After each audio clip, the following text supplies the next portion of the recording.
ఓం శ్రీ పరమాత్మనే నమః.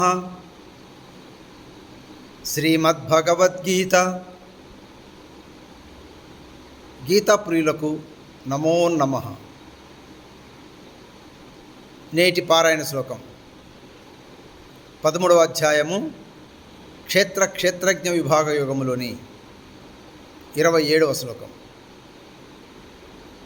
శ్రీ భగవాను వాచ సమం సర్వేషు భూతేషు తిష్టంతం పరమేశ్వరం వినశ్యత్స్వ వినశ్యంతం యః పశ్యతి స పశ్యతి. ఓ విశ్వసించిన భారతీయులారా, గీతాప్రియులారా, నశ్వరములైన చరాచర ప్రాణులందరి యందు స్థితుడై ఉన్నటువంటి ఆ పరమాత్ముడు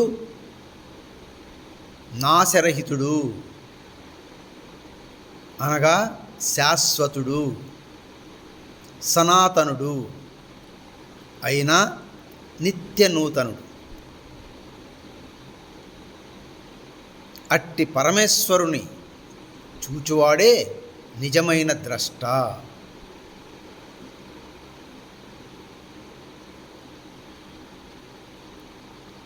పరమాత్ముడు నాశరహితుడు, సనాతనుడు, నిత్యనూతనమైనవాడు. అందరి ప్రాణులయందు ఇప్పటికీ ఉన్నవాడు, అందరిలోనూ ఉన్నవాడు. సర్వస్య చాహం హృది సన్నివిష్టో మత్త స్మృతిర్జ్ఞానమపోహనం చ అని 15వ అధ్యాయంలో చెప్పడం జరిగింది. అందరి హృదయాలలో కొలువై ఉన్నాడు. మనందరికీ జ్ఞానమును, స్మృతిని, బుద్ధిశక్తిని ప్రసాదిస్తూ ఉన్నాడు.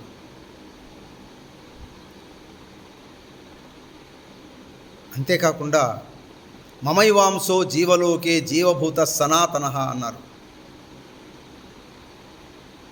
ఆ పరమాత్ముడు మనలో ఉన్న సనాతనమైన జీవాత్మను మీలో అంశగా ఉన్నాను, మీరంతా నా అంశవారే.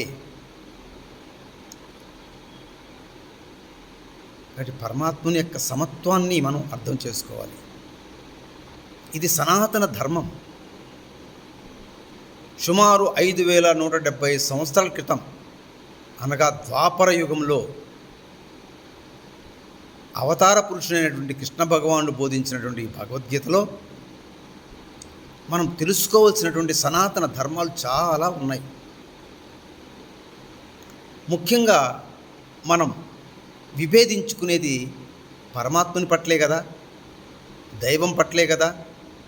నీ దేవుడు నా దేవుడని ఆ భావాన్ని పరమాత్ముడు ఎప్పుడో తొలగించాడు.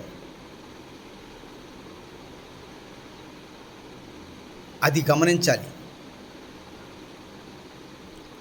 ఆ పరమాత్ముడు మనలో ఉన్నటువంటి బీజరూపం.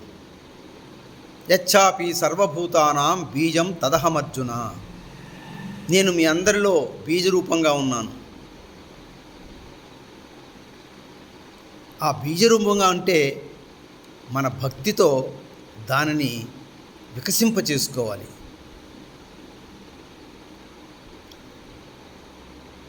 విమూఢా నాను పశ్యంతి జ్ఞానచక్షుష. విమూఢులు నన్ను దర్శించలేరు,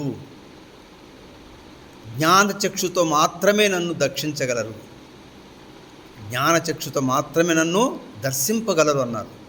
ఆ జ్ఞానచక్షువు కూడా కృష్ణ పరమాత్ముడు అది ఎక్కడుందో చెప్పారు. చక్షుశ్చైవాంతరే భ్రువో, భృకుటి ప్రాంతంలో ఆ జ్ఞానచక్షు ఉంది. ఆ జ్ఞానచక్షుతో మీ అందరిలో ఉన్నటువంటి సనాతనమైనటువంటి ఆత్మను, ఆత్మధర్మాన్ని చక్కగా దర్శించి ఈ రెండింటికి సాధనకు ఉపయోగపడే ఓంకారాన్ని అంటే పరమాత్ముని యొక్క సనాతన నామధేయాన్ని స్మరిస్తూ జ్ఞానచక్షుని వికసింపచేసుకొని దానితో ఆత్మను దర్శిస్తూ ఆధ్యాత్మికతలోని పరాకాష్ఠ దశకు చేరమని కృష్ణ బోధ.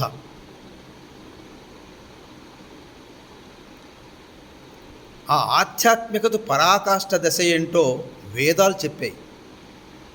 4 వేదాలు యొక్క సారం 4 మహావాక్యాలు. అహం బ్రహ్మస్మి,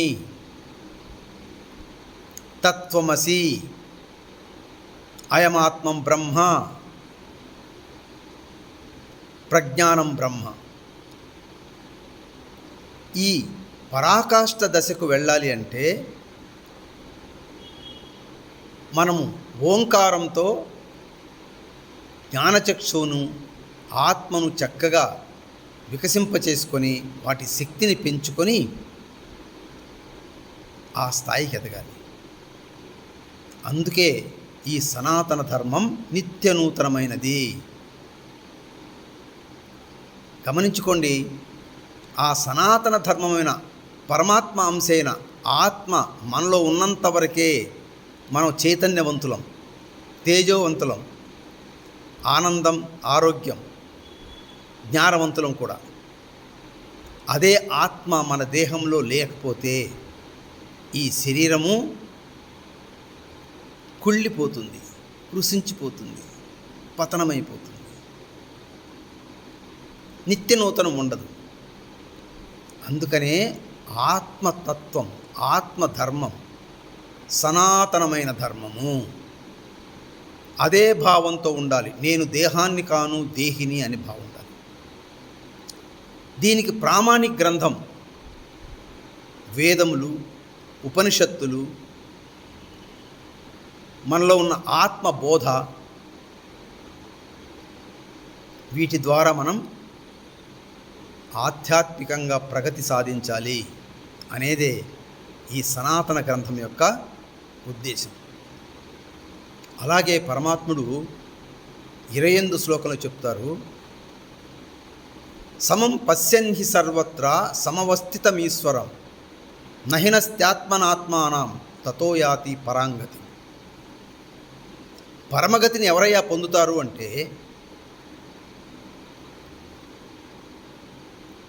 అందరిలో అందరినీ సమత్వ భావనతో చూచు ఆ పరమాత్ముణ్ణి ఎవరైతే సమభావముతో చూస్తారో వాడు ఆత్మహంతకుడు కాదు, ఆత్మను నశింపచేసుకున్నవాడు కాదు.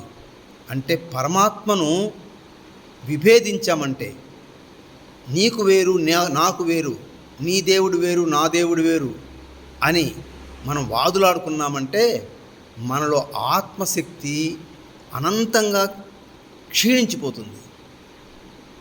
ఆత్మ లేకపోతే మనమంతా నిత్యనూతనంగా ఉండలేము. జీవోత్సవాలే.